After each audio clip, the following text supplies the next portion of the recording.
Sound check. Well, so magandang hapon po sa bawat isa sa atin and huli welcome po sa Sunday afternoon service dito sa Jesus Christ Baptist Church. Medyo makulimlim ang ating hapon. Umulan kanina, pero salamat sa Diyos na tayo pa rin ay naririto at meron hong pagkakataon na magsama-sama upang purihin, sambahin ang ating Panginoon. Ilang mahalagang mga announcements po kanina ay nag-meeting ang church and mula sa suggestion ng ilang mga kapatiran ay magkakaroon ng pagbabago or at least susubukan muna natin ang kaunting pagbabago pagdating sa ating mga gawain, primarily with regards to our prayer meeting. At again ay merong mga churches ganito ang gawain, and as we can see in the Bible ay talagang nasa Lord's Day ang kanilang prayer meeting. So we will be doing that. At dahil din marami tayong mga kapatiran na pag Lord's Day, nandito na. At sa kagustuhan din na sila nakatid ng prayer meeting, ay magkakaroon tayo ng gawain ng pananalangin after ng atin second service every Lord's Day. So, hindi mawawala ang prayer meeting. Sana wag nyo isipin na ganun. Mauusod lang siya ng Lord's Day. So, from Friday, magiging Lord's Day. At ang mangyayari lang doon siguro dahil meron na tayong mga Sunday schools, preachings, dalawang preaching pag Lord's Day, maliit na devotion na lamang bago doon sa atin, para sa atin prayer meeting. So yan ay pagkaisahan ng church, hiningi ang pahintulot at excited ang mga iba na ito ay subukan. So Lord willing, next Lord's Day. So this coming Friday, ay wala tayong gawain. Okay? This coming Friday, wala tayong gawain.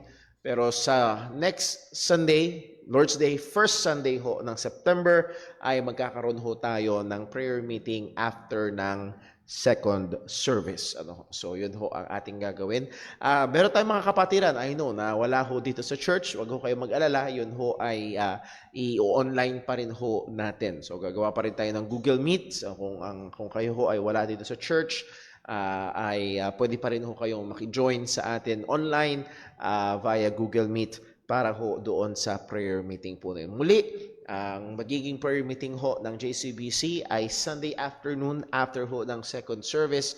And actually, dati ko pa ito napansin, pero even in the Bible, if you look sa book of Acts and daily in the temple, mga mananampalataya, they continued in the apostles' doctrine, yung mga pag-aaral, in breaking of bread, yung Lord's Supper, and in prayers, and so in every Lord's Day, doon yung kanilang paggawa ng ganitong mga bagay. So, naging tradition na lamang ng mga Baptist churches at siguro ibang mga churches na merong weekday na gawain. But we see na ito ay mas magiging kapakipakinabang sa ating mga kapatiran na hindi na magdadalawang punta pa sa church. Lalo na marami tayong mga kapatiran ngayon na malayo ang pinanggagalingan, and they will find it be able to join sa sama-samang pananalangin. So muli, I hope pag-pray natin yan and pagplanuhan natin, mas lalo nating maplano. At napakaganda yung buong maghapon ay atin gagamitin para sa ating pagsamba sa Panginoon at sa gawain dito sa iglesia. And then, next po, ang church ay humakbang na. So ito yung mga pinag-meetingan kanina, humakbang na upang ipaayos ang ating CR sa mga wala kanina. Ang pinaka natuwa sila ay may bidet. Magkakaroon na ng bidet yung ating mga CR. So, para purihin ang Panginoon at siya naman ay nagsustento sa bahay at sa ating church at ipapaayos natin. Lord willing, ay magawa even before yung ating youth conference sa November 27. So, pag-pray natin yan. And then, lastly, nag-meeting ang church at salamat at ang inyong mga lingkod ay to put it shortly, na-increasean ng sweldo. So, purihin ang Panginoon at nagsusumikap tayo na magawa yung sinasabi ng salita ng Panginoon as we have briefly studied or nabanggit kanina. So, purihin ang Panginoon sa mga bagay na yan. Tawa ay patuloy nating sikapin na maluwalhati ang ating Panginoon. Lastly, pagkatapos ng second service ngayong hapon, ay merong couples fellowship. So, inaasahan ang ating mga kapatiran na may asawa, mag-asawa. Pero po, wala yung partner kung okay lang, kahit ikaw lang. Share mo na lang sa iyong asawa pagdating sa bahay, kung sakali man na wala. Pero maganda pa rin nandito at nawaho, ito ay patuloy na pagpalain ng Panginoon. With that, tayo ay magsimula sa atin hong gawain ngayong hapon at lumako tayo sa ating paghahanda sa pagsamba. Isang sandali ng personal na pananalangin, hingin natin ng tulong gabay at pagsiyasat ng Panginoon sa atin. Let's pray.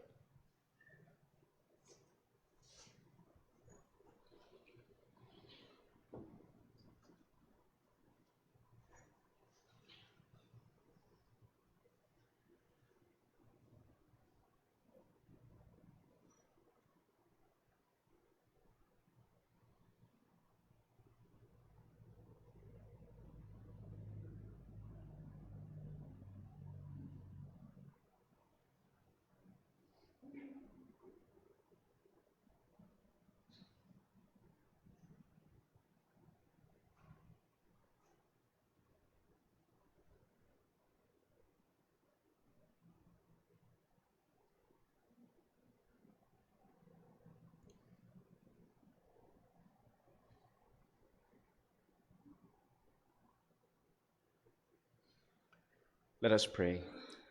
Panginoon naming Diyos, aming Ama sa langit, kami po ngayon ay lumalapit sa iyo.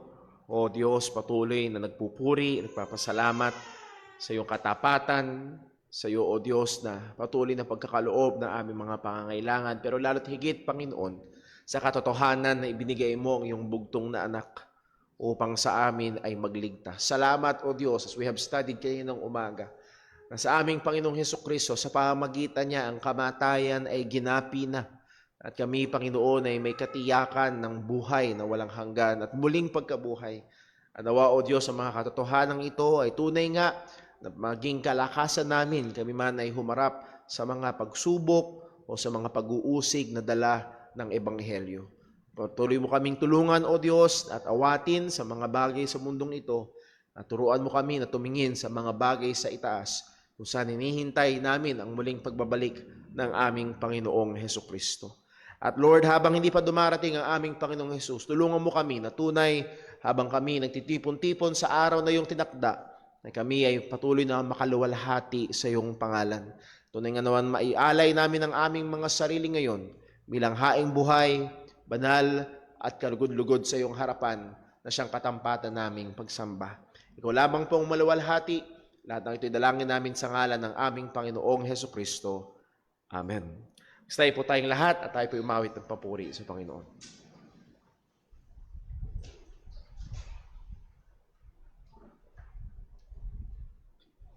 Tayo po umawit sa Panginoon. Awitin po natin, He hideth my soul.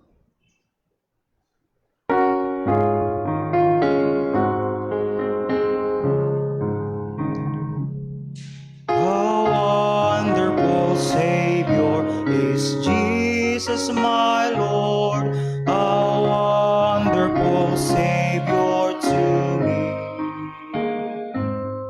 He hideth my soul in the cleft of the rock, where rivers of pleasure I see.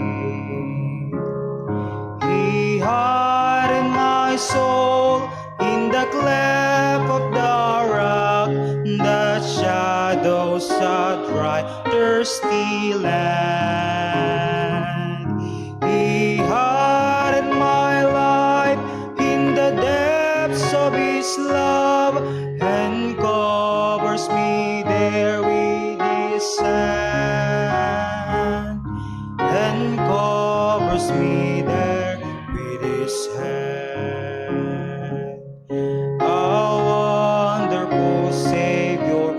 Jesus, my Lord, has taken my burden away. He holdeth me up, and I shall not be moved. He given me strength as my day. He hideth my soul in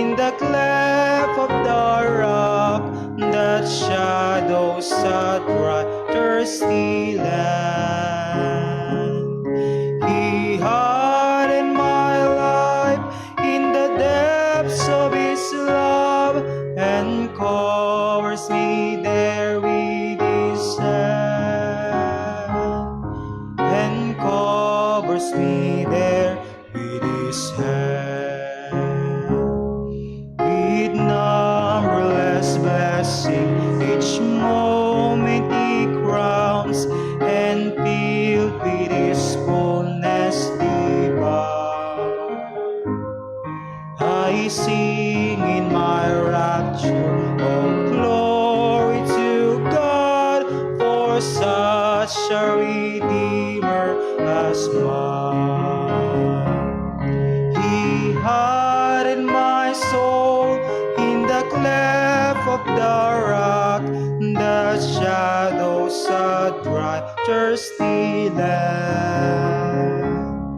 He hid my life in the depths of his love, and covers me there with his hand, and covers me there with his hand.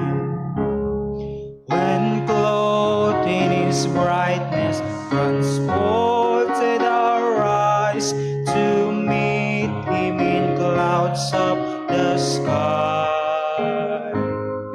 His perfect salvation, his wonderful love, I'll shout with the millions on high.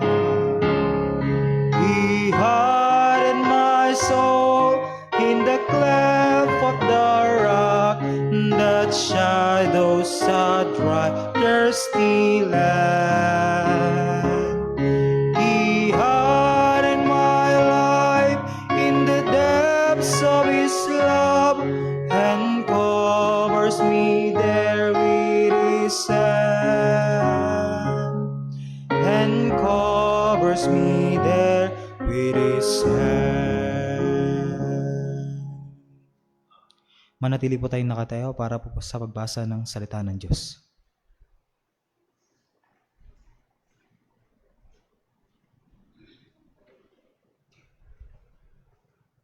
Para po sa pagbasa ng salita ng Diyos, ito po ay manggagaling sa libro ng mga gawa, chapter 9, verses 10 up to 22. Sabay-sabay po nating basahin.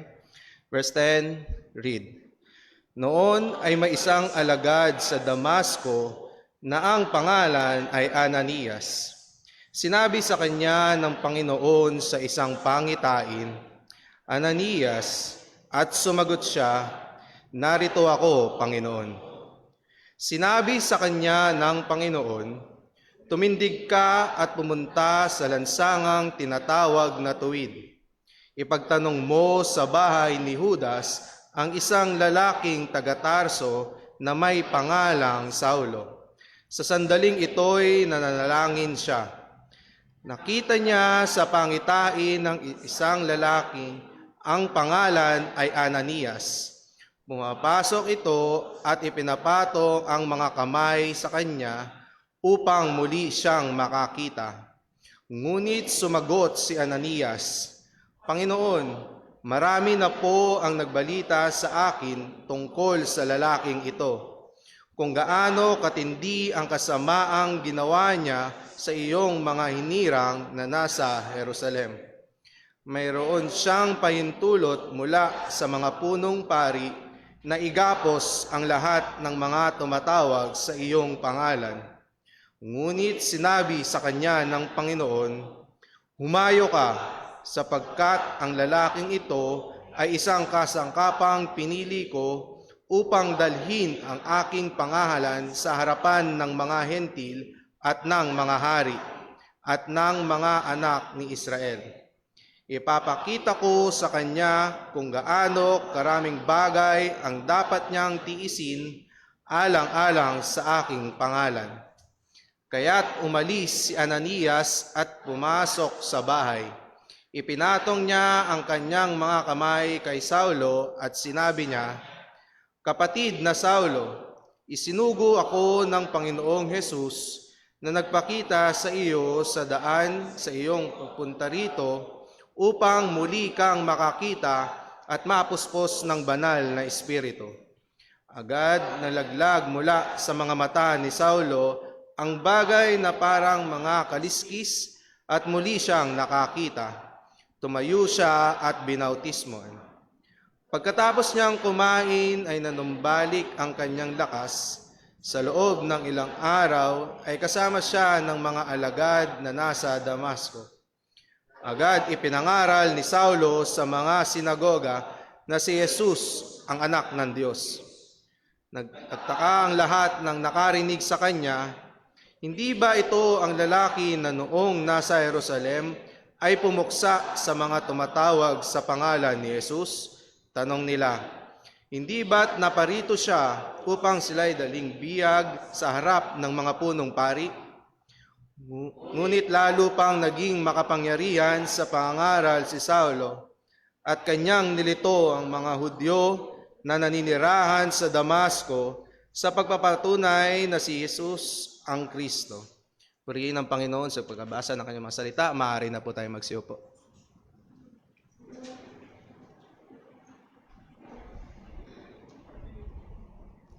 Muli po tayong makawit sa Panginoon. Nawitin po natin, Jesus, thank you. Turn your eyes.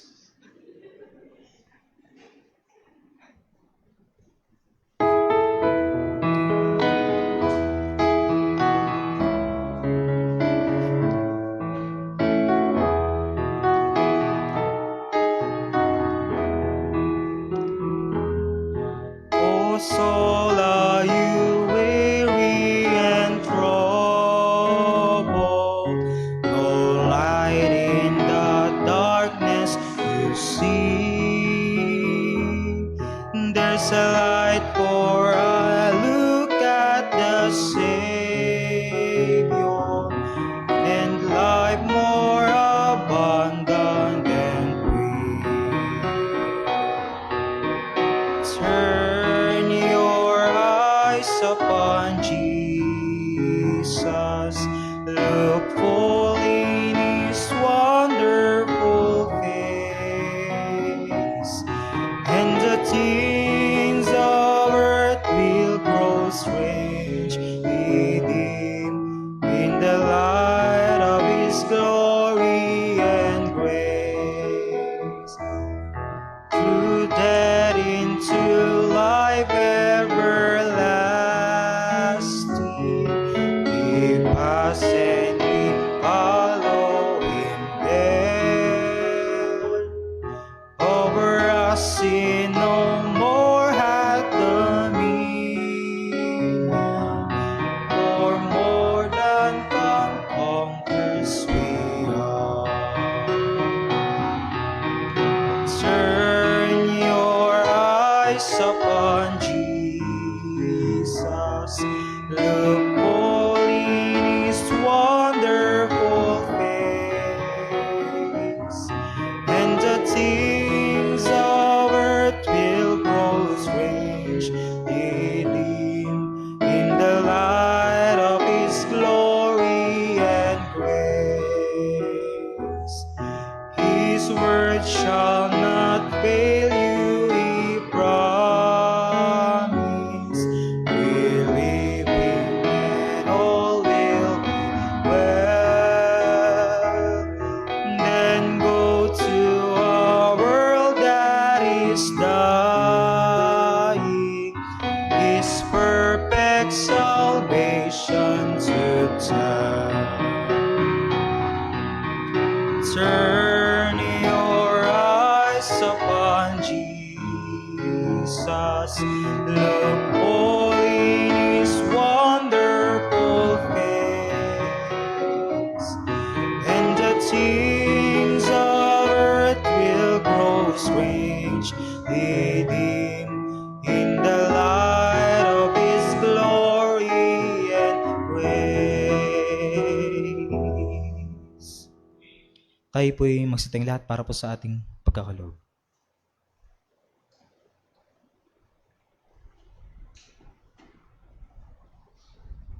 Para po sa ating talatang basihan, sa ating pagkakaloob, babasahin natin ngayon sa wikang Tagalog mula sa 2 Korinto, Kapitulo 9, talatang 6 hanggang 8. Sabay-sabay ho nating basahin. Ready, read.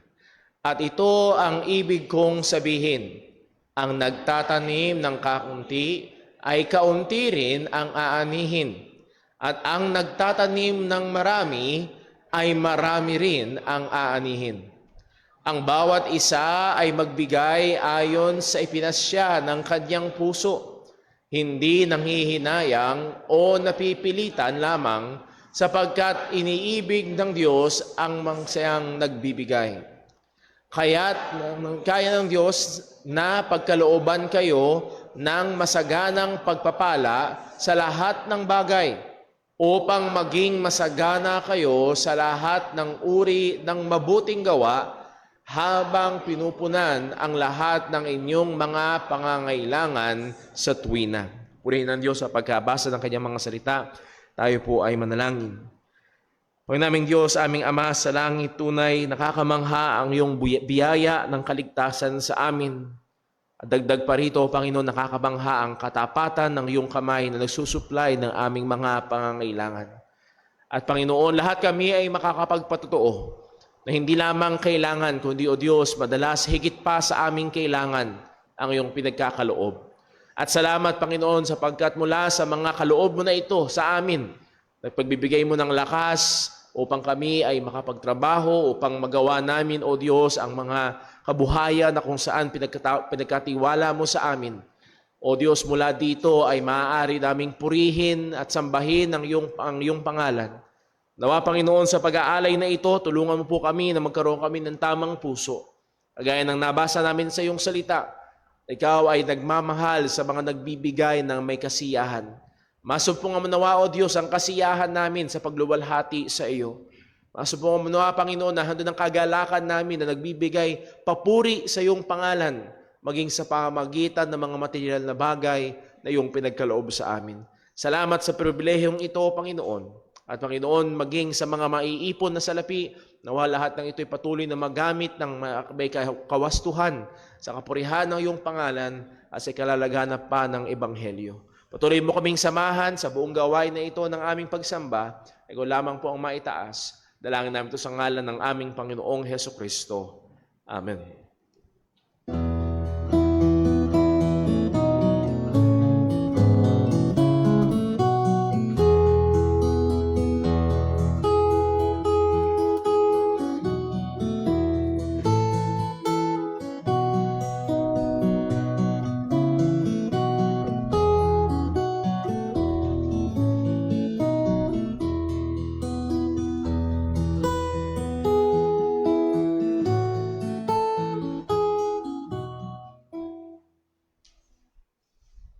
Inaanyayahan ko po ang lahat na tumayo.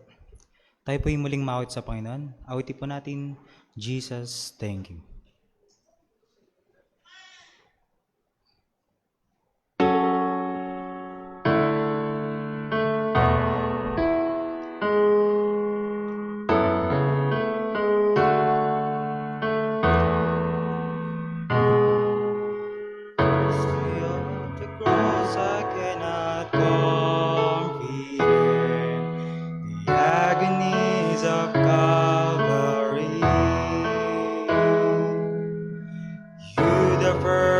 Holy One, I was your Son. What can the bitter cup reserved for me? Your blood has washed away my sin. Jesus, thank you. The Father's wrath completely satisfied. Jesus, thank you. Once a enemy, now seated at your table.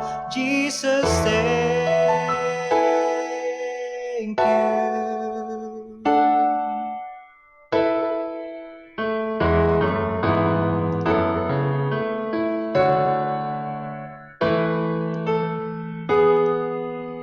By your perfect sacrifice, I've been brought near. Your enemy made your brand, pouring out the riches of your glorious grace.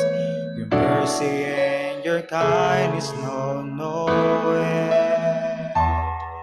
Your blood has washed away my sin. Jesus, thank you. The Father's wrath completely satisfied. Jesus, thank you. Once your enemy, now seated at your table. Jesus, thank you.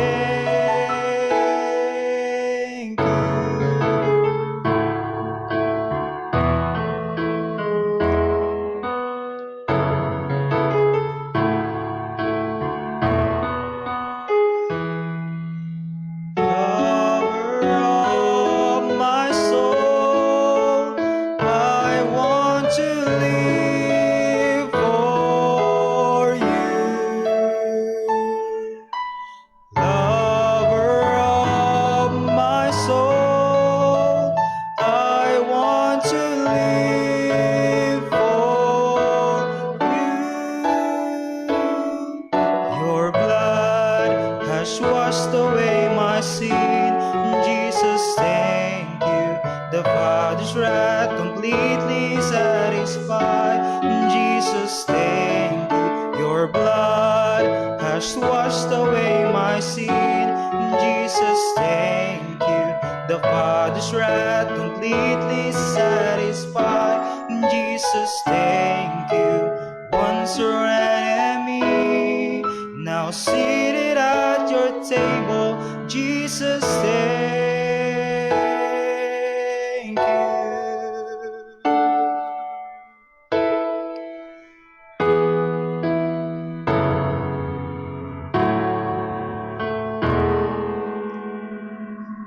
Magsipo po lahat.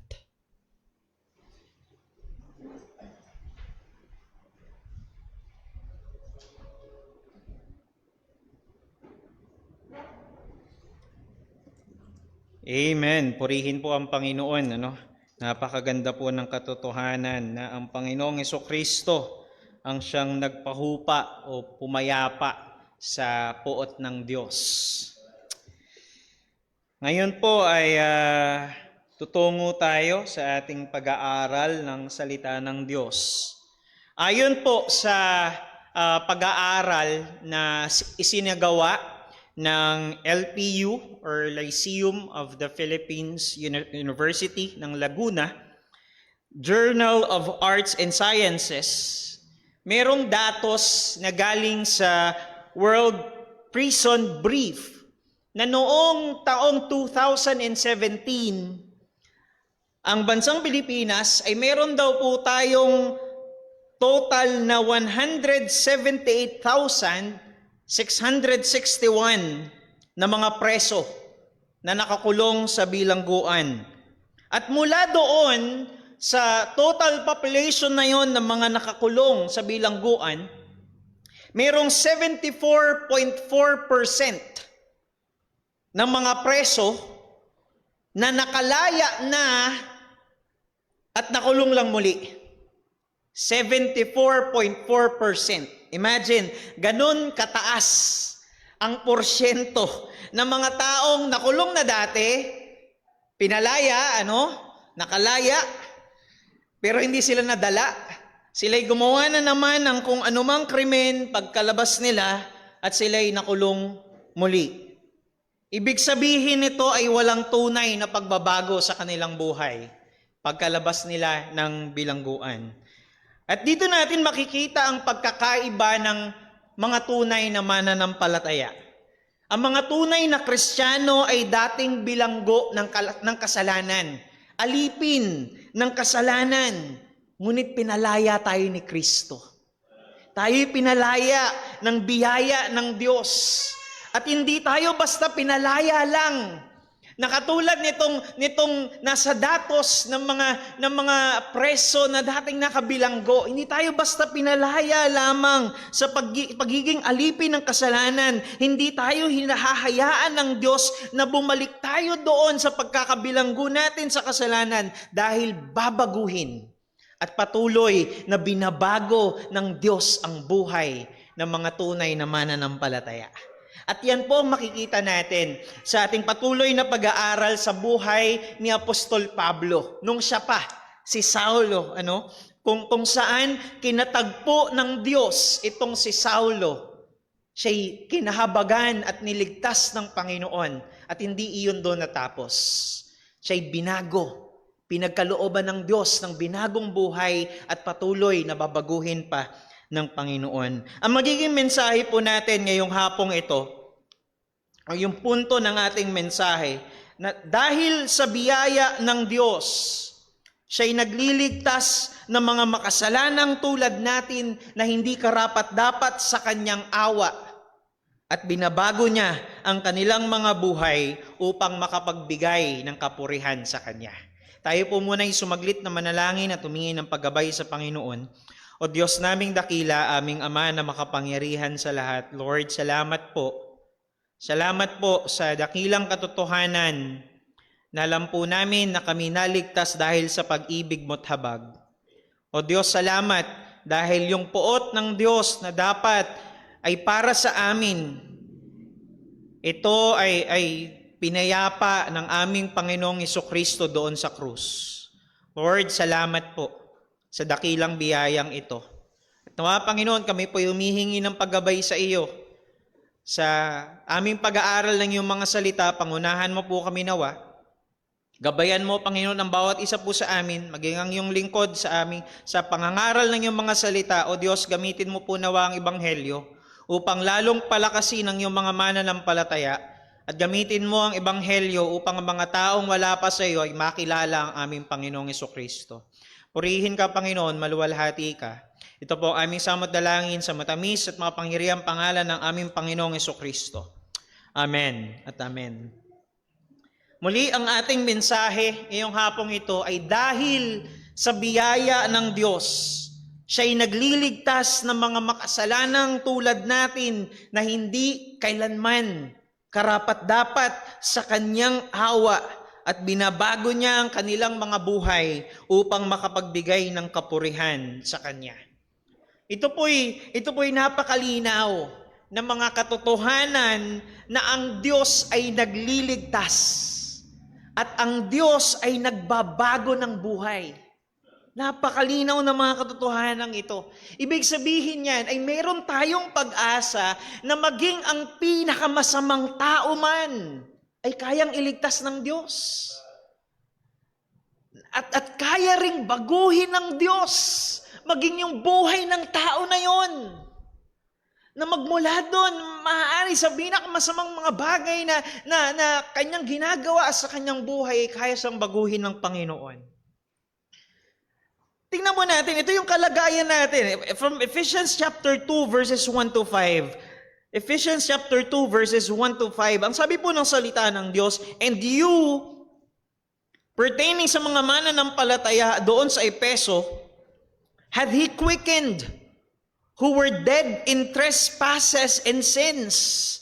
Kayo'y patay sa kasalanan. At ang sabi ng verse number 2, wherein in time past ye walked according to the course of this world, according to the prince of the power of the air, the spirit that now worketh in the children of disobedience. So ito yung kalagayan ng mga wala kay Kristo. So sinasabi ni Apostol Pablo, ito yung kalagayan ninyo noon bilang mga mananampalataya. Patay sa kasalanan. Alipin ng kasalanan. Na ang tanging ninanais ng puso ng isang taong patay sa kasalanan ay yung mga bagay na naaayon sa mundo. Yung mga bagay na naaayon sa laman. Naaayon sa kasalanan. Walang kabutihan, walang kabanalan na nilalaman ng kanyang puso. At ang sabi ni Apostol Pablo, hindi siya naiba ron. Hindi siya naiba sa kalagayan ng mga mananampalataya na ito. At sabi niya sa verse number 3, among whom also we. Isinama niya ang kanyang sarili doon. Sabi niya, among whom also we all had our conversation, yung ating pamumuhay, in times past, in the lusts of our flesh, fulfilling the desires of desires of the flesh and of the mind, and were by nature the children of wrath, even as others. So ito yung kalagayan ng mga mananampalataya. Ngunit ang sabi ng verses 4 and 5, at dito ko po nais na itungtong natin yung pag-aaralan natin ngayong hapon. Ang sabi ng verse 4, but God. Subalit ang Diyos, who is rich in mercy for His great love wherewith He loved us. Sa verse 5, even when we were dead in sins, bagamat noong tayo'y patay sa kasalanan, had quickened us together, tayo'y binuhay na muli with Christ. By grace you are saved. Gusto ko po makita natin dito na naroon yung katotohanan na yung kalagayan natin na tayo noon ay patay sa kasalanan. Ngunit ang sabi ng verse 4, but God. It is God who initiates our salvation. Siya yung nagsimula noon. Hindi tayo. Hindi dahil pinili natin siya. Hindi dahil tinanggap natin o lumapit tayo sa Kanya. Ang Diyos ang nagpasimula noon. But God.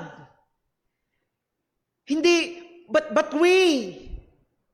But God.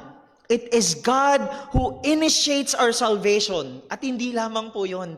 Ang Diyos din ang nag-initiate, ang nagpasimula ng ating pagbabago, ng transformation, and even our sanctification, ng pagpapaging banal natin, o yung pagbabago ng ating mga buhay, nating mga mananampalataya. At yan po yung makikita natin sa buhay ni Saulo. Ang Diyos ang siyang nag-initiate. Ang Diyos ang siyang nagsimula. Makikita natin, napakalinaw po ng katotohanan na yan. Walang kung ano man kay Saulo na binabalak niya na lumapit kay Kristo, tumanggap kay Kristo, o kung ano man, wala. But God initiated. Ang Diyos ang kumilos, ang Diyos ang gumawa, ang Diyos ang nagpasimula. It was God who initiated this salvation. Hindi yung free will niya. Hindi yung pagnanais niya na tanggapin si Kristo. Makita natin yung katotohanan, ayaw niya nga kay Kristo eh. Ayaw niya sa tunay na Diyos. Meron siyang sariling Diyos na kanyang sinasamba. Pero ang Diyos ang kumilos sa kanya. At sa patuloy nating pag-aaral, tutungtong tayo sa mga katotohanan na ito. Ang pagbabago ng ating mga buhay ay dahil pinasimulan ito ng Diyos at ito'y tanging sa pagkilos lamang ng Diyos. Sabi po ng Philippians chapter 1 verse number 6, ito pa isang napakalinaw na salita ng Diyos. Sabi ng Philippians chapter 1 verse number 6, being confident of this very thing, that He which had begun a good work in you will perform it until the day of Jesus Christ. He, ang Diyos, which had begun a good work in you, siya yung nagpasimula. Siya yung nag-initiate. Siya yung nagpasimula ng kaligtasan. Siya yung nagpasimula ng pagpapaging banal nating mga mananampalataya. Ibig sabihin, sa Diyos nakasalalay yung kaligtasan natin maging yung ating pagpapaging banal. At ang sabi pa ng Philippians chapter 2 verses 12 to 13, sabi ng salita ng Diyos, wherefore, my beloved, as ye have always obeyed, not as in my presence only, but much more in my absence. Sabi ng Apostol Pablo, work out your own salvation with fear and trembling. Yes, meron po tayong responsibility na ipamuhay natin ang kaligtasan. Nasa atin yung responsibilidad na ipamuhay yung ebanghelyo. Ngunit, wag nating aalisin yung katotohanan na sinasabi sa verse number 13, for it is God which worketh in you both to will and to do of His good pleasure.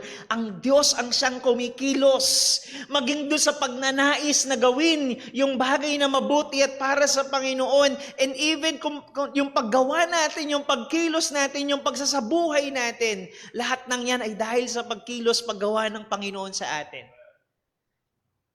Yan lahat ay dahil sa Panginoon.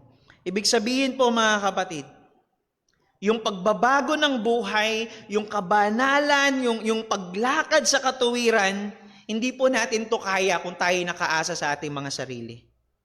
Hindi natin ito kaya kung nakaasa tayo sa sarili nating lakas, sarili nating kakayahan. Kung tingin natin, matalino ako, tingin natin, ang dami ko namang alam sa theology. No! Hindi tayo nakaasa sa anumang meron sa ating sarili, sa ating kakayahan, sa ating kaalaman, sa ating lakas. Maging yung pagbabago ng ating buhay nakasalalay sa Panginoon. Ito'y nakasalalay sa biyaya ng Diyos. Ang totoo niyan mga kapatid, ang bawat isa po sa atin, ang bawat isang mananampalataya ay mayroong mga kanya-kanyang mga kasalanan na kinakaharap. Na maaring hanggang ngayon ay hindi natin mapagtagumpayan. That's the truth.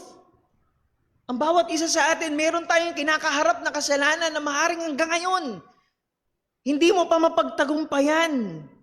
Ito'y maaaring yung maruruming nasa ng laman.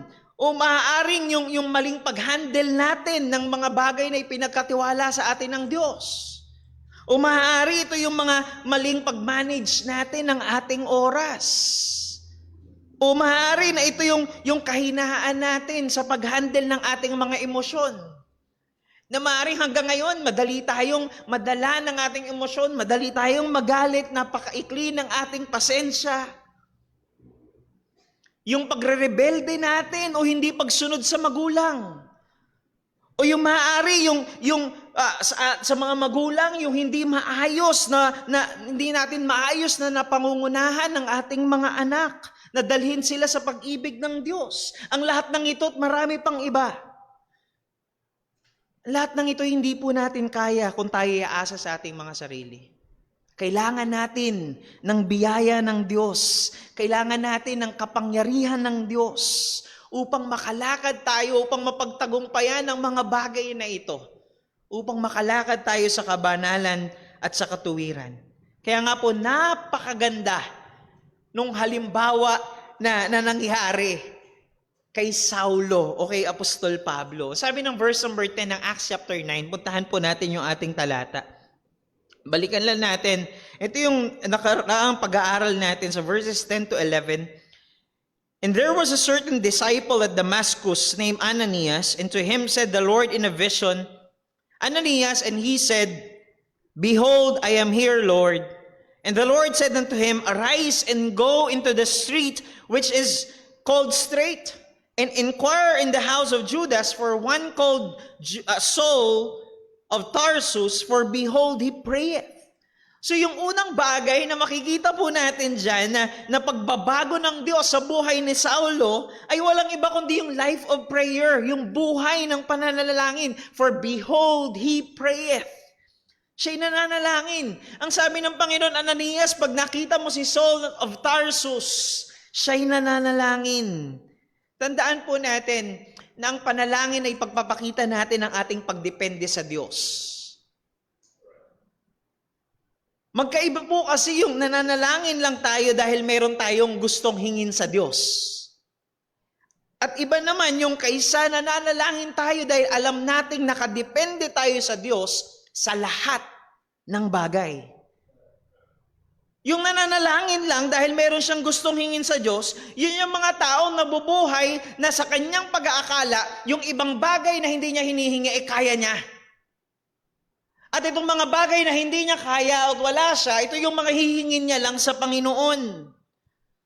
Pero yung mga taong nakadepende sa Diyos sa lahat ng bagay, yung mga taong alam niya na kailangan niya ang biyaya ng Diyos sa bawat oras ng kanyang buhay. Walang anuman na bagay sa buhay natin ang kaya natin kung tayo nakaasa sa ating mga sarili. Kaya nga sabi ng salita ng Diyos, pray without ceasing. Manalangin ka ng walang humpay, huwag tayong tumigil sa pananalangin. Well, hindi po ibig sabihin nun na wala lang tayong ibang gagawin kundi manalangin na manalangin ng buong araw natin, araw-araw, buong oras. Kundi ang punto doon, kailangan nating dumepende sa Diyos sa bawat oras ng ating buhay. Kailangan natin ng biyaya ng Diyos sa bawat oras. Kaya nga ang paalala ni Apostol Pablo doon, pray without ceasing. Dahil walang pagkakataon, walang oras, Walang sandali sa buhay natin na hindi natin kailangang dumepende sa Panginoon. Kaya nga po, sabi ng lolo ko na si John MacArthur, sabi niya, for the Christian, prayer is the breath of the new life. Prayer is the most natural thing. Sabi niya pa, you don't need a manual. Hindi mo kailangan ng manual. Ang panalangin ay isang bagay na natural lamang sa mga tunay na mananampalataya. Kaya nga po, hindi na dapat utusan ng isang tunay na mananampalataya, manalangin ka. It comes naturally. It is natural thing. Sabi nga ni John MacArthur, ang panalangin ay parang hininga ng isang taong may binagong buhay. So yung isang mananampalataya, yung panalangin ay parang oxygen ng kanyang buhay. Meron bang taong inuutusan pang huminga? Huminga ka nga. Wala, right? Wala.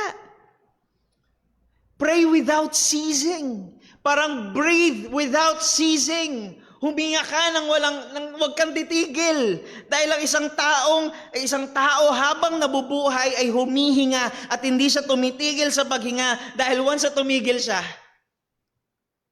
patay na. Ganon din ang pananalangin. Para sa isang tunay na mananampalataya, hindi dapat tumitigil tayong mga mananampalataya na manalangin. Dahil alam natin na sa Diyos nakadepende ang ating buhay sa araw-araw. Sa oras-oras. For 3 days. For 3 days. Sa 3 araw na walang paningin si Saulo. Siya'y bulag. So pagkatapos yung experience niya na pinalibutan siya na napakaliwanag na ilaw ng maaari ng kalwalatian ng Panginoong Jesucristo nung siya'y nagpakita kay Saulo, siya'y binulag ng Diyos. For 3 days, hindi siya kumain, hindi siya uminom, wala siyang paningin. Ang tanging ginawa niya lamang ay kausapin ng Diyos sa panalangin. From the moment, imagine, from the moment na siya'y tinatagpo ng Diyos, from the very moment na nakilala niya ang Panginoong Jesucristo, nalaman niya na dapat siyang dumepende sa Panginoon na yun. Naunawaan niya. Walang nag-utos sa kanyang manalangin. It came naturally. Para itong naging hininga. Para sa kanya. Kita niyo po Kita niyo yung pagbabago ng Diyos sa kanya rito. Nung una, yung pag-uusig yung parang oxygen niya. Right? Sa verse number 1 ng chapter 9, yung pag-uusig, yung persecution, yung idea na meron na naman ako i-persecute ngayong araw, yun yung naging oxygen niya. He was breathing in, he was breathing into. Doon sa persecution, yung paggawa ng masama, yung paggawa ng kasalanan, yun yung oxygen niya noon. Pero ngayon, binago ng Diyos ang kanyang buhay. Nakadepende na ngayon sa Diyos ang kanyang buhay. Na dati ang ninanais ng kanyang puso ay yung gumawa ng kasalanan, gumawa ng masama, pero ngayon, ang ninanais ng kanyang puso ay ang Panginoon. Dumepende sa Panginoon. Ito na ngayon ang parang oxygen na kanyang inihihinga sa araw-araw.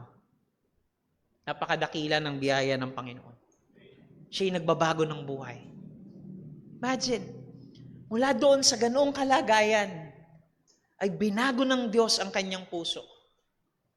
Kaya ng Panginoon. Ganon kalalim, kalawak, kataas ang pag-ibig at habag ng Panginoon.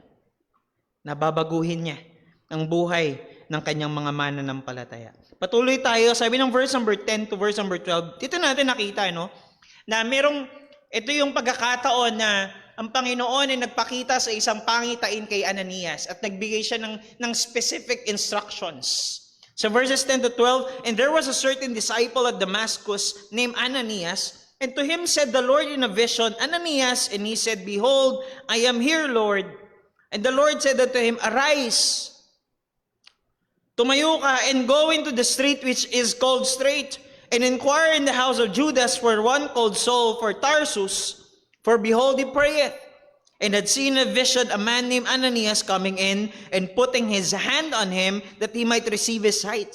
So ito yung mga specific instructions ng Panginoon kay Ananias. Very specific. Sabi ng Panginoon, Ananias, pumunta ka doon sa specific street. Very specific. Ang pangalan ay Straight.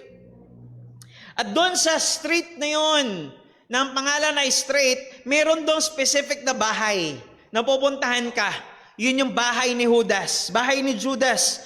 At pagdating mo roon sa bahay ni Judas, may specific na tao kang pupuntahan. Sino yun? Ang pangalan niya ay Saulo na taga Tarso, Saul of Tarsus. At meron siyang specific na bagay. Alam mong siya yun? Kasi meron siyang specific na bagay na ginagawa. Ano? For behold, he prayeth. He is praying. Makikita mo siya na siya'y nananalangin. At hindi lang yon, very specific din na merong vision ang Panginoon doon sa taong yon. Ananias, inaasahan ka niyang darating. Dahil nagpakita rin ng Diyos sa isang pangitain doon kay Saulo ng Tarso na darating ka. So alam niya na, inaasahan niya na darating ka. Sabi ng verse number 13, Then Ananias answered, pagkabigay ng Diyos ng specific instructions kay Ananias, ito naging sagot ni Ananias. Then Ananias answered, Lord, I have heard by many of this man, how much evil he had done to the saints at Jerusalem.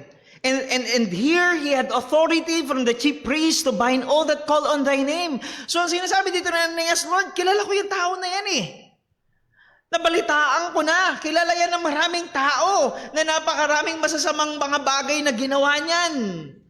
Ang daming masasamang bagay na ginawa niyan sa mga mananampalataya sa Jerusalem. So kilala ni Ananias itong si Saulo na siya yung pinuno ng persecution doon sa Jerusalem. Kumbaga, alam na yan Ananias, yan yung durugista doon eh. Yan yung nagpapatumba ng mga mananampalataya doon. At alam nila, for some reasons, alam nila na may permission itong si Saulo mula sa mga chief priests na dakpin sino mang mananampalataya matatagpuan doon sa Damasco. Aware sila. Aware sila kung ano yung pakay ni Saulo. Kaya siya pumunta sa Damasco. Alam nila yung layunin ni Saulo. Alam namin kung bakit yan nandito eh. Kaya yan nandito dahil manguusig yan ng mga mananampalataya. So, itong pakay ni Saulo, they are aware na itong si Saulo ay hindi magpupunta ron para mamasyal lang, para mag-road trip lang, para magbakasyon lamang doon sa Damasco. No. Ang layunin ni Saulo sa Damascus ay mangusig ng mga mananampalataya. Pero may nangyari. On the road to Damascus, kinatagpo ng Panginoong Hesukristo si Saulo. Primarily, ang purpose ni Saulo ay ano? Pigilan ang mga Kristiyano. Pigilan ang patuloy na paglaganap ng Kristyanismo. Ang purpose niya, mapatunayang mali ang tinitindigan nilang pananampalataya. Ang purpose ni Saulo, mapigilan yung pangangaral ng patungkol kay Kristo. Pero ito, hindi ko alam kung nakakatawa o, pero iba ang layunin ng Diyos para kay Saulo. Ang sabi ng Panginoon, verse number 15, But the Lord said unto him, to Ananias, ito ang response ng Panginoon. Si Ananias, Lord, masamang tao yan eh. Pero sabi ng Panginoon in verse number 15, But the Lord said unto him, Go thy way. Pumunta ka ron. Pumunta ka ron. For he is a chosen vessel unto me, to bear my name before the Gentiles and kings and the children of Israel. For I will show him how great things he must suffer for my name's sake.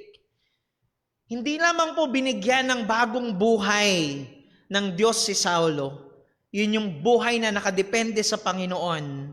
Binigyan din siya ng Diyos ng bagong layunin. New purpose. Bagong layunin. Tingnan niyo po, no, grabe yung turn of events dito sa nangyari sa buhay ni Saulo. Primarily, ang purpose ni Saulo, labanan si Kristo. Pero ang layunin pala ng Diyos para sa kanya, magamit siya ng Diyos para kay Kristo. Sabi doon, sabi ng Panginoon, He is a chosen vessel. Siya'y pinili mismo ng Diyos. Siya'y binukod ng Diyos, pinili ng Diyos na maging kasangkapan niya. So merong layunin ang Diyos kung bakit niya iniligtas si Saulo. Hindi niya lang basta kinatagpo doon sa road to Damascus. Merong layunin ang Diyos. Ano yun? To bear my name before the Gentiles and kings and the children of Israel. Remember kung ano pong sabi ng mga Pharisees sa mga apostol? Acts chapter 14. Balikan lang po natin ilang mga talata. Anong sabi ng mga Pharisees sa mga apostol noon? Acts chapter 4 verse number 18. And they called them and commanded them not to speak at all nor teach in the name of Jesus. Huwag kayong mangangaral. Itigil nyo na ang pangangaral sa pangalan ni Jesus. At naulit niya muli, no? Na para naasar nga sila sa mga apostol sa Acts chapter 5 verse number 40. Acts chapter 5 verse number 40, and to him they agreed, and when they had called the apostles and beaten them, they commanded that they should not speak in the name of Jesus and let them go. So ang utas ng mga religious leaders, ng mga Pharisees, ng Sanhedrin, no, yung council, ang utos nila sa mga apostol, itigil nyo yung pangangaral sa pangalan ni Jesucristo. At maaari nga na naroon na, kasama na roon sa council si Apostol Pablo. So isa siya sa mga nagsasabi na to, itigil nyo na yung pangangaral sa pangalan ni Jesus. But here, narito, ang layunin ng Diyos kay Saulo ay hindi yung gusto ni Saulo. At ng iba pang mga kapwa niya, mga religious leaders, na mapigilan ang pangangaral ng pangalan ni Kristo, kundi itong si Saulo pala. Siya pala yung gagamitin ng Diyos para dalhin ang pangalan ni Kristo sa iba't ibang dako ng mundo. Wow! Imagine, siya yung nagpipigil. Huwag kayong mangaral sa pangalan ni Jesus, pero siya pala yung gagamitin ng Panginoon para mas lalo pang may palaganap ang pangangaral sa pangalan ng Panginoong Jesucristo. Kaya nga later on sa verse number 20 and 21, nung bumalik na, ito yung panahon na bumalik na, fast forward lang tayo ng konti, ng Acts chapter 9, nung bumalik na yung paningin ni Saulo, nangaral siya agad ng ebanghelyo. No, ito yung ginawa niya, nangaral siya ng ebanghelyo. At yung reaksyon ng mga tao nung nakikinig sa kanya, and straightway, he preached Christ in the synagogues, that he is the Son of God. But all that heard him were amazed. Sila'y namamangha, sila'y nagulat, sila'y nagtataka. Ano yun? Ano nangyayari? And said, is not this he that destroyed them, which called on this name in Jerusalem, and came hither for that intent, alam nila, that he might bring them bound unto the chief priest? Tataka sila. Hindi sila makapaniwala. Yung mga tao na nakikinig doon sa preaching ni Saulo, teka, di ba ito yung umuusig ng mga mananampalataya doon sa Jerusalem? Di ba ito yung nagpapapatay? By the way, yung pagkakagamit dyan sa verse number 21 na destroyed them, ang ini-imply niya na ay marami pa bukod kay Stephen na ipinapatay itong si Saulo. Kita niyo yung pronoun na them, destroyed them. Hindi lamang si Stephen, marami pa na mga mananampalataya na ipinapatay niya. Nagtataka sila, ano to? Ano tong nangyayari? Di ba pinapigilan yan yung pangangaral? Bakit siya na ngayon na nangangaral? Sa pangalan ni Kristo. Akala namin nagpunta yan rito sa Damasco dahil para hulihin yung mga Kristiyano. Bakit ngayon isa na siya sa mga Kristiyano?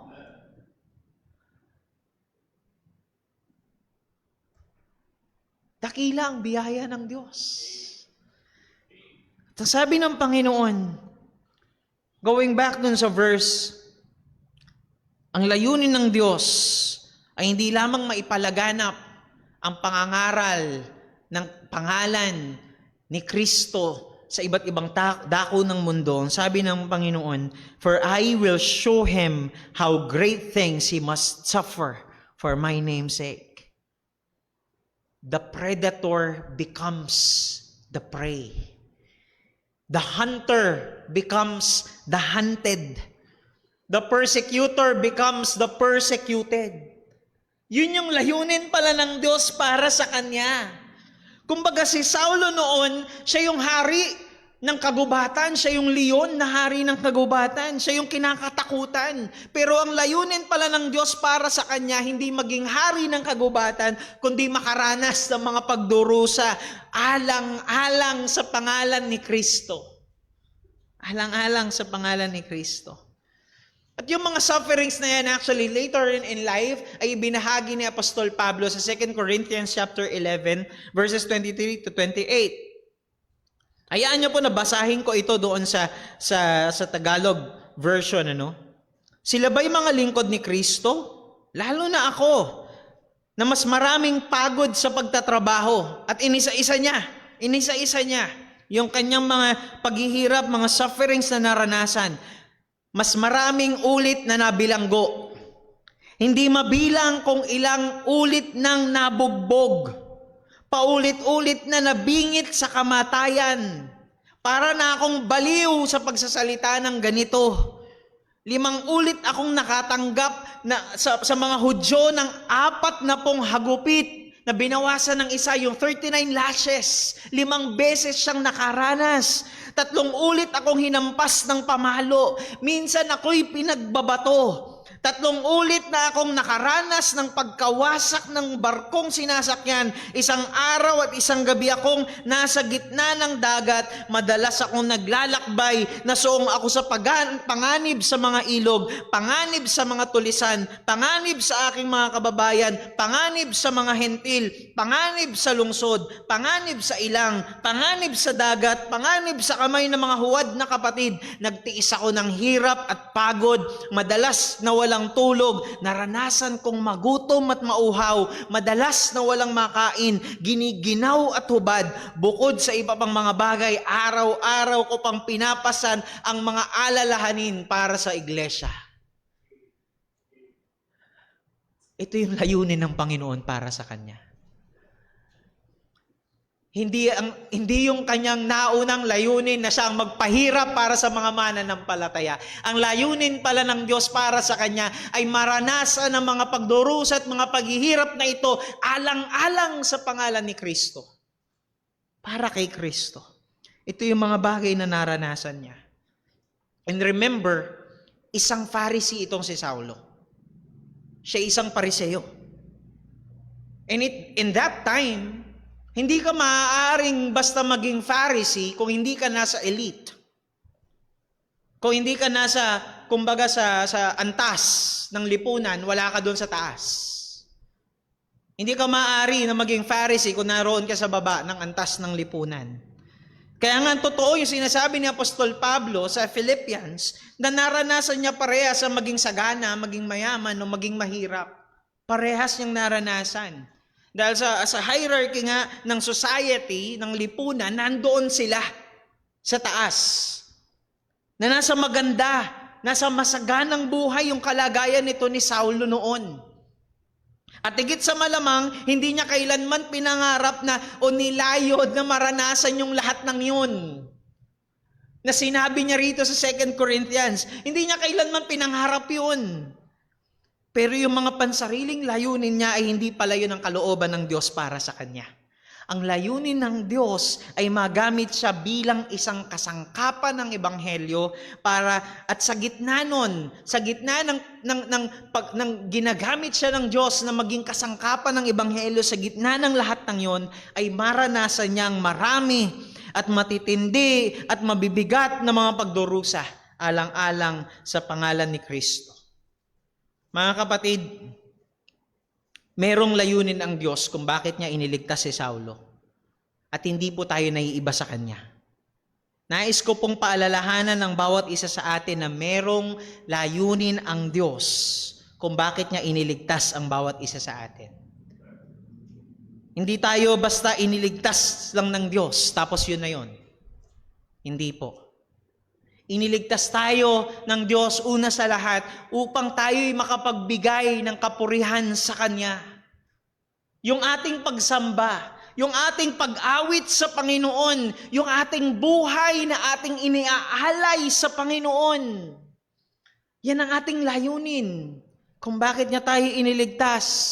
Iniligtas tayo ng Diyos upang maging instrumento tayo ng kapahayagan ng Ebanghelyo. Kaya ka iniligtas ng Panginoon para maging kasangkapan ng Diyos na may parating din naman ng Ebanghelyo sa marami pang mga tao.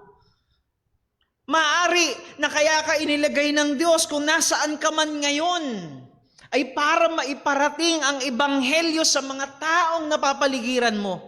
Yung mga katrabaho natin, yung mga mahal natin sa buhay, yung mga taong nasa paligid, yung mga nakakasalamuhan natin.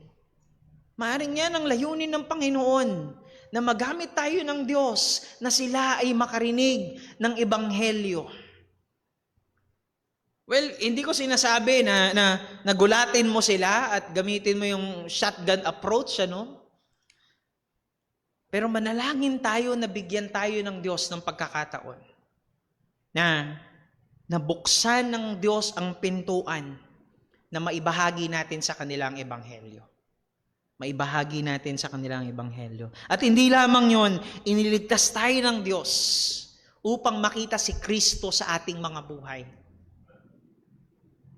Isa ito sa isang napakagandang layunin ng Panginoon para sa atin na makita si Kristo sa ating mga buhay. Mga magulang, inilagay kayo ng Diyos sa posisyon na yan. Dahil kapag napapangunahan ninyo ng matiwasay, na may katapatan at ayon sa kalooban ng Diyos ang inyong mga anak, na ipapakita ninyo ang pag-ibig ng Diyos sa kanila. Sinasalamin ninyo ng inyong pag-ibig sa kanila ang pag-ibig ng Diyos. Mga anak, mga kabataan, kapag nagagampanan natin ng maayos yung responsibilidad natin sa ating pamilya, sa loob ng tahanan, na ipapakita natin sa ating buhay yung pagsunod at pagpapasakop ni Kristo sa kanyang Ama. Sinasalamin natin sa ating buhay ang Panginoong Hesukristo. Iniligtas tayo ng Diyos para magpalakas ng ibang mga mananampalataya sa pamagitan ng paglilingkod natin sa isa't isa. Napakaganda ng paalala ng isang kapatid natin itong nakaraang prayer meeting. Nagamitin na natin ang ating mga spiritual gifts, yung mga kakayahang ipinagkaloob ng Diyos sa atin. Dahil hindi po natin alam kung paano itong nagpapalakas ng ibang mga mananampalataya na nakapaligid sa atin. Mga kapatid, hindi tayo iniligtas ng Diyos para maging spectator o tagamasid lamang sa loob ng iglesia. Wala tayo sa sinihan. Tayo na sa simbahan. Wala tayo sa sinihan para maupot manood lamang. Tayo'y kabilang, tayo'y kabahagi sa isang iglesia. Hindi yung building, kundi yung mga tao na bumubuo, yung mga mananampalataya na bumubuo rito. At tulad nga ng quotation na sinend ko dun sa isang GC, at siya rin sa mga naging punto natin kanina sa preaching, na hindi ang pastor lamang ang ministers. Hindi ang mga pastor lamang ang mga ministers ng iglesia, kundi ang bawat isang mananampalataya ay mga ministers ng Panginoon. Lahat tayo ay dapat naglilingkod sa Panginoon at naglilingkuran sa bawat isa. Iniligtas tayo ng Diyos. At katulad ni Apostol Pablo, iniligtas tayo ng Diyos upang makaranas ng mga pagdurusa alang-alang sa pangalan ni Kristo. Ang ganda ng sinabi ng talata ng Philippians chapter 1 verse number 29. For unto you it is given in the behalf of Christ. For unto you it is given in the behalf of Christ. Ibinigay sa inyo Not only to believe on Him, hindi lamang yung pananampalataya na meron tayo, but also to suffer for His sake. Isa sa mga kaloob ng Diyos. Hindi ko ma-imagine, ano?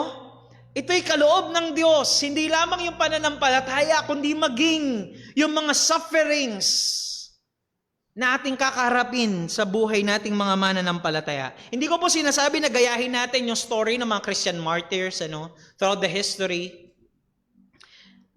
Pero lahat ng mga kabigatan, lahat ng mga pagdurusa, lahat ng mga paghihirap, lahat ng mga pag-uusig na mararanasan natin kung tunay tayong mga mananampalataya, ito'y kaloob ng Diyos. Ibig sabihin, hindi lamang tayo basta nahihirapan, hindi lamang tayo basta nabibigatan, hindi tayo basta magdurusa lang. Nararanasan natin ang lahat ng ito, ang kabigatan, ang paghihirap, ang pagdurusa, ang pag-uusig, ang lahat ng ito'y nararanasan natin para at alang-alang sa pangalan ni Kristo. Ito'y kaloob ng Diyos upang maluwalhati natin ang Ama. Pero ang comfort natin ay hindi ito natatapos sa sufferings lang, kundi merong higit na kaluwalhati ang naghihintay sa atin sa muling pagbabalik ng ating Panginoong Jesucristo. Muli, ito ang napakalinaw na katotohanan. May layunin ang Diyos kung bakit niya tayo iniligtas. Merong dahilan kung bakit niya tayo iniligtas. Kaya nga yung iniligtas ng Diyos si Saulo, binigyan siya ng Diyos ng bagong buhay, bagong layunin, at hindi lang yun. Inilagay siya ng Diyos sa isang bagong pamilya. Bagamat maaring merong pag-aalala, merong pag-aalilangan si Ananias, maaring natatakot siya, kinakabahan siya, dahil hindi biro yung pinagagawa ng Diyos sa kanya. Pero ang sabi ng Acts chapter 9 verse number 17, and Ananias went his way.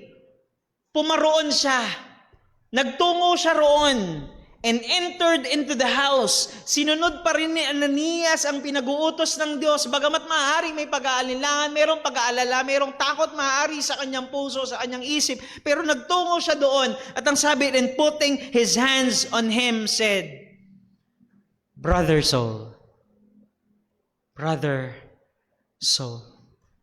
According nga sa ilang mga theologians, excuse me, itong si Ananias ay maaaring isa sa mga tumatayong leaders ng mga Kristiyano roon sa Damascus. At kung merong pangunahing pupuntiryahin, si Saulo dapat, siya yun. Si Ananias yun. Ngunit dahil sa pag-ibig ng Diyos, nung makarating si Ananias sa street na called Straight, doon sa bahay ni Judas, at nung makita niya itong si Saulo na nananalangin, ipinatong niya ang kanyang kamay at sabi niya, Brother Saul, kapatid na Saulo, naiintindihan ni Ananias na itong taong ito na umusig, nagpapatay, nagpakulong, nagpahirap sa maraming mga mananampalataya, hindi lamang sa Jerusalem, kundi maging sa labas ng Jerusalem, ang taong ito'y pinatawad at kinahabagan ng Diyos. Nauunawaan ni Ananias, kaya tinanggap ni Ananias si Saulo bilang kanyang kapatid sa Panginoon, Brother Saul. Mga kapatid, lahat tayong mga mananampalataya ay magkakapatid sa Panginoon. At ibinilang tayong lahat ng Diyos sa kanyang pamilya. Inilagay niya tayo sa isang bagong pamilya, ang pamilya ng Diyos. Hindi tayo perpekto. Maring along the way, magkaroon tayo ng mga hindi pagkakaunawaan, pero nawa maisaalang-alang natin na lahat tayo ay pinatawad ng Diyos at kinahabagan ng Diyos. Pare-parehas tayo, kapwa tayong lahat hindi karapat-dapat sa biyaya ng Panginoon. Pero lahat tayo ay pinatawad ng Diyos. At hindi lamang ito dito sa loob ng iglesia. Extended ito. Maging sa mga iba pang mga mananampalataya sa iba't ibang dako ng mundo. Bilang sila'y mga tunay na mananampalataya, isaalang-alang natin nawa na kung meron man tayong mga masasamang mga salita na nasabi laban sa kanila, paalalahanan tayo katulad ni Saulo na hindi man karapat-dapat ay pinatawad, kinahabagan, at inibig ng Diyos. Tulad natin ay namatay din ng Panginoong Jesucristo para sa kanila. Tayo po'y manalangin. O Diyos naming dakila, aming Ama na makapangyarihan sa lahat. Kami po'y lubos na nagpapasalamat at nagpupuri sa iyo sa napakagandang katotohanan, Panginoon, na kami iniligtas mo at hindi mo kami basta pinabayaan lang, kundi binago mo, Panginoon, ang aming mga buhay at patuloy na binabago. O Diyos, alam po namin na sa iyo nakasalalay ang aming pagpapaging banal. Sa iyo nakadepende ang aming mga buhay. At salamat, Panginoon, dahil ipinaunawa mo po sa amin na mayroong layunin kung bakit mo kami iniligtas, kung bakit mo kami isinama sa iyong pamilya. At ito'y makapagbigay ng kapurihan sa iyo at maipakita ang pag-ibig ni Kristo sa mga taong nasa paligid po namin, higit sa lahat ang iglesia. O Diyos, purihin ka sa mga katotohanan ito. Tulungan mo po kami nawa, Panginoon, na sa aming paglakad, sa aming buhay Kristiyano sa araw-araw, dalhin po namin ang iyong mga salita at maipamuhay ang lahat ng ito at makalakad kami sa katuwiran at kabanalan at maisalamin sa aming mga buhay ang ebanghelyo at pag-ibig ni Kristo. Purihin ka, Panginoon. Ito po ang aming samod dalangin sa matamis at mapangyarihang pangalan ng aming Panginoong Kristo. Amen at amen. Tayo pong lahat ay magsitayo at ipong awitin ang ating pangwakas na awit.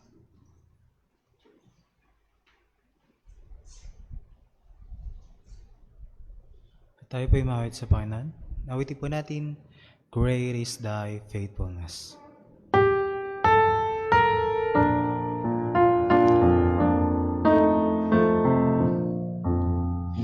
Great is thy faithfulness, O God my Father. There is no shadow of turning with thee. Thou changest not, thy compassions they fail not. As thou hast been, thou forever will be. Great is thy faithfulness, great is thy faithfulness. Morning by morning, new mercies I see. All I have needed, thy hand hath provided. Great is thy faithfulness, Lord, unto me. Pardon for sin and the peace that endureth. Thine own dear presence to cheer and to God. Strength for today and bright hope for tomorrow. Blessings all mine with 10,000 beside. Great is thy faithfulness, great is thy faithfulness. Morning by morning, new mercies I see. All I have needed, thy hand hath provided. Great is thy faithfulness, Lord, unto me.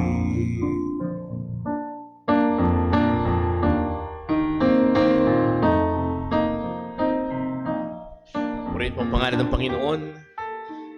Ang biyaya ng Diyos nagligtas at nagbago kay Pablo. Kaya siya rin biyaya ng Diyos nagligtas at patuloy na nagbabago sa atin. At siya rin biyaya ng Diyos na patuloy na nagliligtas at nagbabago ng mga wala pa kay Kristo. Kaya mga kapatid, take courage. Patuloy nating ipangaral ang ebanghelyo ng ating Panginoong Jesus. Nawa sa ating paghiwa-hiwalay, nawa ang pagmamahal ng ating Ama, ang biyaya ng ating Panginoong Jesucristo, at ang kapangyarihan ng Banal na Espiritu ay sumabawat isa sa atin. Patuloy tayo maging maliwanag na ilaw at maalat na asin saan tayo nilagay ng ating Panginoon. God bless po. Magandang hapon. We're now dismissed. Again ho, meron tayong couples fellowship before mga